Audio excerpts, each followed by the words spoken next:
Stock market के अंदर retail investor कभी भी ज्यादा पैसा क्यों नहीं बना पाता और एक छोटी सी मिस्टेक है जो वो हमेशा करता है। और वो भी ज्यादातर केसेस में वो स्मॉल कैप कंपनियों में करता है, जिस वजह से उसके ज्यादा से ज्यादा पैसे बनते जरूर हैं लेकिन वो बच नहीं पाते और वो बैक टू जीरो हो जाता है जैसे बुल रन खत्म होता है। इस समय पे मार्केट ऑल टाइम हाई के आसपास है और ये वीडियो इसीलिए इस समय पे इतनी ज्यादा इंपॉर्टेंट है बिकॉज यहीं पे ज्यादातर लोग ऐसी गलती करने वाले हैं। ये वीडियो शायद आपकी जिंदगी के 10 मिनट लेगा लेकिन यहाँ पे आपके हजारों और लाख रुपए बच सकते हैं। आई वुड सजेस्ट कि ये वीडियो प्लीज पूरी देखना, काफी ज्यादा इंपॉर्टेंट होने वाली है। डेटा ड्रिवन बात करेंगे, हवा हवाई बात नहीं करने वाले। मेरा नाम है अभिषेक उपाध्याय, आप देख रहे हो कॉफी थिंकर्स। शुरू करते हैं अपनी वीडियो। सबसे पहले मैंने चार्ट खोला हुआ है जो कि है स्मॉल कैप निफ्टी 50 100 का। जो निफ्टी 50 100 है ये 2004 में बना था, तो यहाँ पे हमें डेटा सबसे ज्यादा मिलेगा क्योंकि ये काफी पुराना डेटा भी हमें अवेलेबल करवाता है। अगर आप देखोगे जो निफ्टी 50 स्मॉल कैप 100 है वो इस समय पे ऑल टाइम हाई के आसपास है और ये वाला जो जोन है यहाँ पे ज्यादातर रिटेल इन्वेस्टर घुसने की कोशिश करते हैं। अब अगर आप इसका पास उठा करके देखोगे तो आपको एक चीज देखने को मिलेगा। जब ये 2004 के अंदर बना था, इसके बाद क्या हुआ था, एक अच्छी खासी रैली आई थी क्योंकि जब ये 2004 के आसपास बना था इस इंडेक्स का प्राइस चल रहा था 834 रुपए के आसपास। एक रैली आती है जो कि जाती है 5000 तक। और जब यहाँ पे सोचो रैली आ रही होगी तो क्या रिटेल इन्वेस्टर का घुसने का मन नहीं किया होगा? डेफिनेटली किया होगा। तो वो जब यहाँ पे घुसा होगा उसके बाद जब मार्केट क्रैश हुई है तो मार्केट क्रैश होकर के कहाँ पे आ गई, आपको इस वाले जोन के अंदर देखना है। 7000 से शुरू हुई, 700 रुपए से शुरू हुई थी और वापस से गिर करके 1400 रुपए के आसपास आ गई थी। मतलब मार्केट ने डबल के रिटर्न तो दे दिए थे लेकिन अगर सही टाइम पे एग्जिट हो पाता तो वो 5000 तक भी निकल सकता था और एक्चुअली मैक्सिमम रिटर्न बन जाते, 5 गुना के आसपास रिटर्न बन सकते थे। लेकिन एक मेजर प्रॉब्लम यहाँ पे खत्म नहीं होती, यहाँ से प्रॉब्लम शुरू होती है। ये जो 5000 वाला टारगेट था जो कि ऑल टाइम हाई के आसपास था, ये इसके बाद दूसरी बार जो निफ्टी है वो टच करता है कब? 2015 में। यहाँ पे आप देखो, यहाँ पे 2008 में ऑल टाइम हाई टच किया था। उसके बाद 8 साल तक इसने ऑल टाइम हाई टच ही नहीं करा। ये वाली जो लाइन थी ये उसके बाद 2015 में टच हुई थी।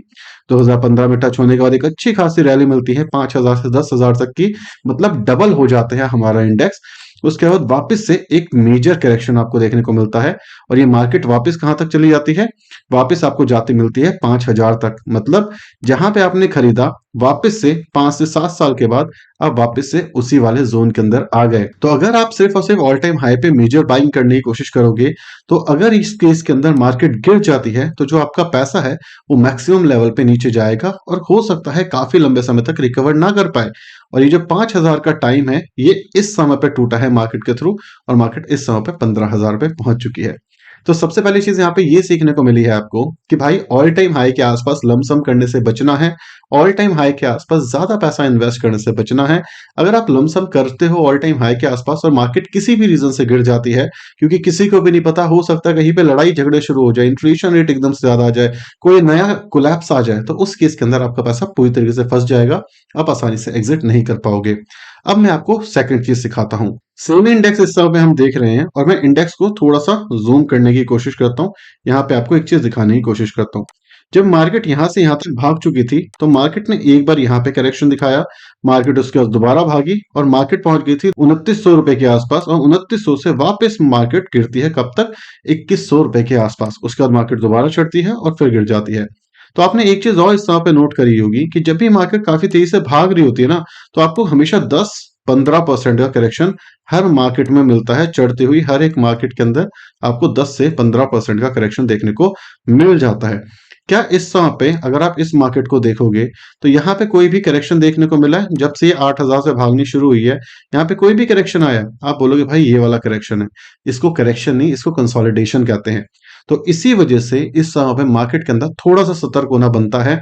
बिकॉज अगर कोई भी करेक्शन नहीं आया है इसका ये मतलब है करेक्शन कभी भी आ सकता है। इवन अगर आप कुछ ही टाइम पहले की मार्केट देखोगे जहां पे मार्केट ने काफी अच्छी रैली दी थी और चढ़ के पहुंच गई थी 10,000 तक, उसके बाद वापस से करेक्शन आया है और 9,000 के आसपास वापस आई है। मतलब 10% का करेक्शन सिर्फ और सिर्फ 2 से 3 दिन के अंदर आता हुआ दिखा है। सिर्फ और सिर्फ इस करेक्शन के ऊपर भी आप पैसा डालना शुरू कर दो तो भी आपके रिटर्न एक्स्ट्राऑर्डिनरी बन सकते हैं। इवन एक सेफ्टी आपको मिलती है जो कि होती है कम से कम 10% की।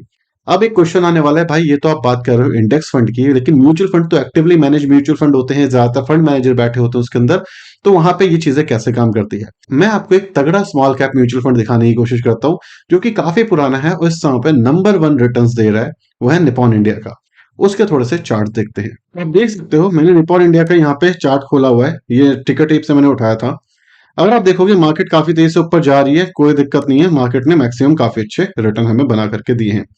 अब मैंने क्या करा, मैंने यहाँ पे दो जोन सेलेक्ट करा है। ये वाला जोन आप चेक कर सकते हो, ये वाला जोन कब से कब तक का है, ये वाला जोन है 2014 से लेकर के 2018 तक का, मतलब करीब करीब 4 साल के रिजल्ट। 4 साल के अंदर जो हमारा ये म्यूचुअल फंड है, ये कितने पैसे बनाता है, ये बनाता है करीब करीब 117% तक के रिटर्न। अच्छे रिटर्न है, स्मॉल कैप कैटेगरी के हिसाब से बहुत अच्छे रिटर्न है। लेकिन एक मेजर प्रॉब्लम तब आती जब एक नॉर्मल रिटेल इन्वेस्टर घुसता और एंट्री सही नहीं होती और एग्जिट सही नहीं होती। कैसे? सेम चीज सिर्फ और सिर्फ 1 साल के बाद अगर आपने 2015 में पैसा डाला होता, तो 2019 तक आपके कितने रिटर्न बनते? आपके सिर्फ और सिर्फ रिटर्न बनते 31.7% के। यहां पर भी मोटे मोटे तौर पे आप कितने टाइम का पीरियड ले रहे हो? 4 साल का पीरियड ले रहे हो। लेकिन उसके बाद भी जो ये वाला 4 साल का पीरियड है, यहाँ पे 117% के रिटर्न बने हैं आपके। और वहीं पे जो दूसरा वाला हमारा पीरियड है, इस पर सिर्फ और सिर्फ 31% के आसपास के रिटर्न बने हैं। तो ये जो 4 ईयर का पीरियड है, आपने सिर्फ और सिर्फ 1 साल का आगे पीछे करा, और जो आपके रिटर्न है उसमें काफी मेजर अंतर देखने को मिला आपको। वहीं पे एक दूसरा चार्ट देखते हैं, जो कि हमारा बनता है 2020 से 2024 तक। 2020 मार्च यहाँ पे एक करेक्शन आया था। 2024 जो कि हमारा करंट चल रहा है, कितने परसेंट का रिटर्न इंडेक्स ऑलरेडी बना चुका है, ये म्यूचुअल बना चुका है 450% का रिटर्न। ये म्यूचुअल फंड सिर्फ और सिर्फ ऑल टाइम बॉटम से ऑल टाइम हाई तक बना चुका है। अगर कोई इंसान सिर्फ और सिर्फ रिसेंटली इन्वेस्ट करना शुरू करता 2021-22 में, तो भी उसने करीब करीब 43% के रिटर्न बना लिए होते।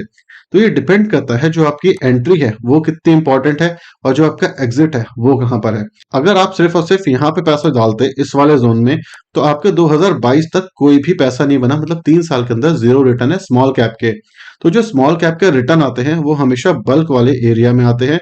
आप देखो लंबे समय तक नहीं बनते, उसके बाद कुछ समय आता है जहां पे आपका मैक्सिमम पैसा बनता है।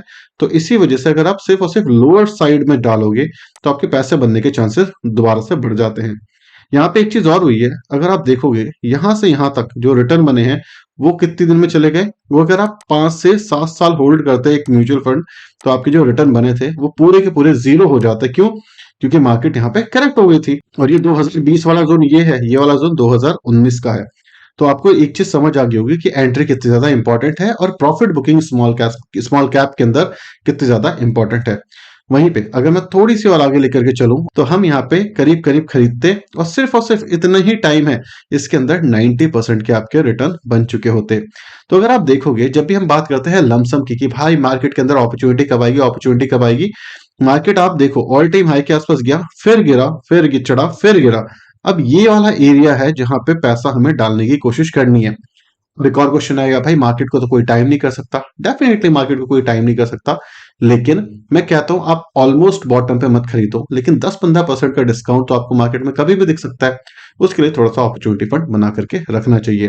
थोड़ी सी और चीजें देख लेते हैं। अगर किसी इंसान ने 2017 से पैसा डालना शुरू कर रहा होता है एसआईपी, निपॉन इंडिया की बात कर रहा हूं, यहाँ पे मैं किसी भी छोटे स्मॉल कैप म्यूचुअल फंड की बात नहीं कर रहा, एक म्यूचुअल फंड जो कंसिस्टेंसी के साथ रिटर्न देता है। 2017 से उसने पैसा डालना शुरू कर रहा होता और 2019 तक पैसा डाला होता, मतलब 3 साल की एसआईपी, उसके पैसे कितने बने होते? -2.7% के रिटर्न। और आप ये चीज मानो कि ये टाइम कैसा है, ये टाइम यहाँ पे सबका पैसा बन रहा है। इस वाले जोन के अंदर सबका पैसा बन रहा है। क्यों? जिन्होंने यहाँ खरीदा है उनका पैसा बन रहा है। लेकिन जो यहाँ पे एसआईपी करने आया ऑल टाइम हाई के आसपास, एंड ऑफ द डे थोड़ी सी रैली देखने के बाद वो वापस से कंसोलिडेट हुआ और वापस से नीचे की साइड चला गया और कोई भी पैसा नहीं बना। तो मेरे भाई इस चीज को समझाने का सिर्फ और सिर्फ एक नॉर्मल सा रीजन है, क्योंकि ज्यादातर लोग इस यहाँ पे कमेंट करते हैं लमसम का टाइम कब आएगा, लमसम काफी टाइम हो गई नहीं आया, गिरेगी कम मार्केट, क्या चीज हो गया। देखो अपॉर्चुनिटी आपको मिलती है, मार्केट में हमेशा अपॉर्चुनिटी होती है अगर आप डायरेक्ट इन्वेस्टिंग करते हो। लेकिन अगर आप स्मॉल कैप के अंदर भी इन्वेस्ट करते हो, पेशेंस रखना जरूरी है, धैर्य रखना जरूरी है। मार्केट जब चढ़ रही होती है, हमेशा ऑल टाइम हाई के आसपास इन्वेस्ट करोगे तो काफी लंबा पीरियड आपको देखने को मिलेगा जब आपका पैसा नहीं बनेगा। मार्केट में स्मॉल कैप के अंदर स्पेशली नीचे खरीदना है, ऊपर जाते जाते जाते जाते थोड़ा थोड़ा प्रॉफिट बुक करना है। तो इससे क्या होगा, इससे आपका फॉल बैक प्लान बन जाएगा। दूसरी चीज, आप अगर 10-15% अपना पैसा खो भी देते हो ना, तो भी आपने प्रॉफिट बुक करके कुशन बना लिया होता है। अब इस समय पे काफी सारे कमेंट आएंगे, भाई मार्केट यहाँ से 10% ऊपर जाएगी, क्या होगा क्या नहीं होगा। वो सारी चीजें अपनी जगह सही है, लेकिन एक जो नॉर्मल रिटेल इन्वेस्टर होता है, हमेशा उसको ये सोचना चाहिए रिस्क और रिवॉर्ड कैसा है, हमारा फेवर क्या कर रहा है हमें। अगर मेरा रिस्क ज्यादा है और मेरा रिवॉर्ड कम है, मैं वहां से निकलना चाहूंगा। वहीं पे मेरा रिस्क कम है, रिवॉर्ड ज्यादा है, मैं उसके अंदर घुसना चाहूंगा। ये एक नॉर्मल सी मैथ है जो कोई भी इंसान बैठ करके कर सकता है। अगर आप ये कर लोगे तो आपके जो रिटर्न है वो एक्स्ट्रा ऑर्डिनरी बन सकते हैं। इसी वजह से इस समय पे जो मार्केट है, जो कि ग्रीडी जोन के अंदर है, उससे थोड़े ना निकलने का टाइम है, थोड़ा सा सिक्योर खेलने का टाइम है, पैसा लार्ज कैप में डालने का टाइम है। बिकॉज मैक्सिमम पैसा आप बना चुके हो, यहां से मार्केट ऊपर जरूर जाएगी और आपका पैसा बनेगा जरूर, लेकिन एग्जिट अगर सही नहीं हुआ तो वापस से पैसा जीरो हो जाएगा। अगर आप देखोगे रिटेल इन्वेस्टर को, तो इस समय पे रिटेल इन्वेस्टर बहुत ग्रेड गया, कहीं से भी पैसा लाके लगा रहा है। और ये एक मेंटेलिटी है कि रिटेल इन्वेस्टर की, जब मार्केट चढ़ रही होती है, ऑल टाइम हाई के आसपास होती है, उसको इन्वेस्ट करने का मन करता है जहां से पैसा मिले वहां से, बिकॉज सबका पैसा बन रहा है। वहीं पे जब मार्केट गिरती है तो वो डर जाता है। सेकंड दिक्कत रिटेल इन्वेस्टर के साथ ये आती है कि वो सोचता है हमेशा एक ही जगह से पैसा निकालना है। पोर्टफोलियो चर्निंग, पोर्टफोलियो चेंज करना जरूरी है। आप इंडेक्स फंड देखो, स्मॉल कैप का आप कोई भी एक्टिव फंड देखो, काफी लंबा अंडर परफॉर्मेंस देखने को मिलता है। और उस केस के अंदर अगर आपने पैसा नहीं निकाला तो आपके पैसे काफी हद तक नहीं बनेंगे, इवन गिरते हुए भी मिलेंगे। 5-5, 6-6 साल तक लोगों ने स्मॉल कैप में पैसा नहीं बनाया है, चाहे आप किसी में भी रहो, बिकॉज इंडेक्स ही नहीं चल रहा, पैसा बनाओगे कैसे। तो स्मॉल कैप में एंट्री और एग्जिट बहुत ज्यादा इंपॉर्टेंट है। तो इस समय पे एंट्री का टाइम नहीं है। अगर कोई लमसम करना चाहता है ये सब देखने के बाद भी, तो डेफिनेटली ये आपका पॉइंट ऑफ व्यू है, आप कर सकते हो। मैं इस समय पे इन्वेस्ट नहीं कर रहा स्मॉल कैप के अंदर सर। वीडियो पसंद आई है या इससे कुछ सीखने को मिला है, प्लीज चैनल को सब्सक्राइब करना और वीडियो को लाइक करना, ये ज्यादातर लोगों तक पहुंच पाएगी। Thank you so much for watching this video. Tata, bye bye, signing of.